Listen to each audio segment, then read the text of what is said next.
अदालत वेंदड़ नारी खे हथियारबंदनि मुबैना तौर अगवा करे विया। वारिस सख़्त ज़ख़्मी थी पियो आहे।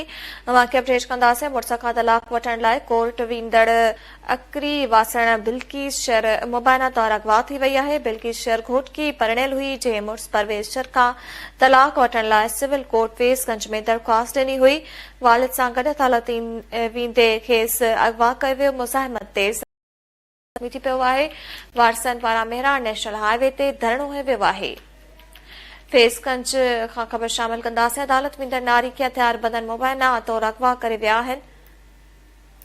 वालिद ज़ख़्मी थी पियो आहे। मुड़िस खां तलाक वठण लाइ कोर्ट वेंदड़ अकड़ी वासण बिल्किस शर मुबैना तौर अगवा थी वई आहे।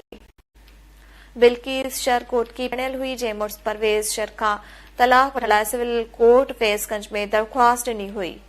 वालिद सां गॾु अदालत वेंदे खेसि अगवा कयो वियो। मुज़ाहिमत ते संदसि वालिद ज़ख़्मी थी पियो आहे। वारिसनि पारां मेहरान नेशनल हाईवे ते धरणो हंयो वियो आहे।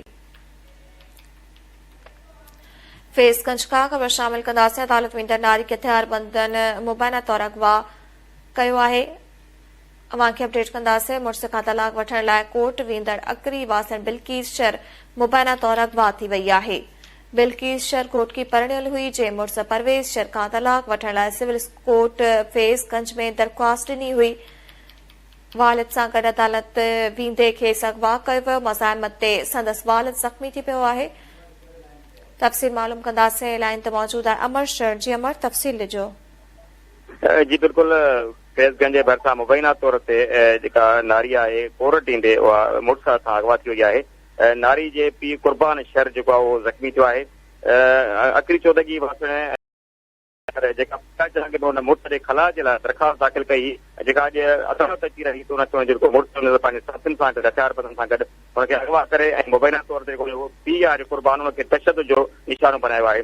ऐं ॿिए पासे हिन वक़्तु जेको आहे अकरी चौदगी खां जेके वारस आहिनि हुनजा नारी जा, उनजे अगवा जे ख़िलाफ़ हुन इख़्तियार करे मेहरान हाईवे मुकमल तौर ते बंदि करे छॾियो आहे ट्रैफिक जे लाइ। मुताबिक़ आहे त कोर्ट ते जेका अगवा थियल असांजी नारी आहे हुनखे बाज़ाब कराए वञे। जी वॾी महिरबानी नाज़रीन, अमर शर तफ़सील ॾिना आहिनि।